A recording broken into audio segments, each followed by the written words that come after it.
Assalamualaikum warahmatullahi wabarakatuh dan selamat datang pada pembahasan soal-soal penalaran umum. Nah, pada kesempatan kali ini bersama saya Ariel Furkan Aswar, kita akan membahas soal-soal yang berkaitan dengan penalaran umum untuk seluruh jenis materi.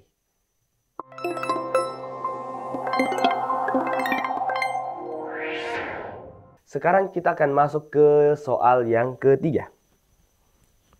Oke, sama dengan soal sebelumnya, silahkan di-pause videonya untuk jawab soalnya. Kemudian kalau sudah dapat jawaban, bisa dilanjutkan kembali videonya. Oke, kita lanjutkan ke soal nomor 3. Ya, soalnya agak panjang kali ini, jadi kalau misalnya teman-teman butuh waktu, silahkan di-pause dulu videonya. Kemudian kalau sudah dapat jawabannya, bisa dilanjutkan kembali. Ya, jadi silahkan dilihat soal yang berkaitan dengan Great Barrier Reef ya, yang merupakan serangkaian koral terbesar di dunia. Oke, silahkan di-pause videonya. Kalau sudah dapat jawabannya, silahkan dilanjutkan kembali. Oke, untuk soal nomor 3, sudah waktunya kita bahas. Nah, Great Barrier Reef katanya adalah serangkaian koral terbesar di dunia, terletak di lepas pantai Queensland, Australia. Selain terkenal karena keindahannya, pemanasan global, dan kerusakan bla bla bla bla bla. Nah, manakah pernyataan yang paling mungkin benar berdasarkan informasi di atas? Nah, jadi dari bacaan ini, kita lihat bahwasanya berdasarkan data dari UNESCO, menunjukkan bahwa tingkat perubahan iklim akibat pemanasan global dapat menyebabkan kerusakan pada sistem koral ini. Jadi kalau terjadi perubahan iklim akibat pemanasan global, akibatnya adalah kerusakan pada sistem koral. Jadi perubahan iklim itu dapat mengakibatkan kerusakan pada sistem koral. Nah, jadi seperti itu. Jadi hubungannya sekarang adalah perubahan iklim dapat mengakibatkan kerusakan.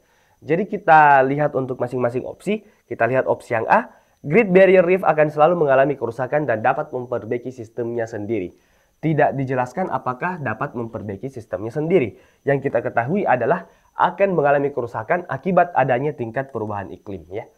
Jadi A kurang tepat. B, sebelum dinobatkan sebagai keajaiban dunia, kerusakan di Great Barrier Reef telah terjadi. Nah, kita tidak membahas apa yang terjadi sebelum dinobatkan sebagai keajaiban dunia. Maka opsi Bravo salah ya. Kemudian kita lihat C, saat ini telah dilakukan banyak upaya untuk mengatasi kerusakan pada Great Barrier Reef. Nah, tidak dijelaskan upaya-upaya apa yang telah dilakukan ya.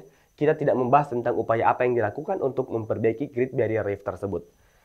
Nah, oleh karena itu opsi Charlie salah ya. Kita lihat opsi D, kerusakan pada Great Barrier Reef dapat diatasi dengan pemanasan global. Ini sudah jelas salah karena justru pemanasan global yang mengakibatkan kerusakan pada Great Barrier Reef. Berarti jawaban yang tepat adalah jawaban E ya. Nah, kalau misalnya teman-teman ada yang bingung materinya ini materi apa, jadi soal yang tipikal seperti ini mirip dengan soal-soal literasi ya. Mirip dengan soal-soal literasi, mirip dengan soal bacaan pada subtes lain, di mana kita diminta untuk cari kira-kira apa pernyataan benar berdasarkan soal yang diberikan. Tetapi kalau misalnya kita bawa ke dalam konteks penalaran umum, maka materinya ini adalah penalaran induktif. Ya, jadi ini soal nomor 3 ini masih merupakan soal yang berkaitan dengan penalaran induktif. Khususnya yang berkaitan dengan sebab akibat ya.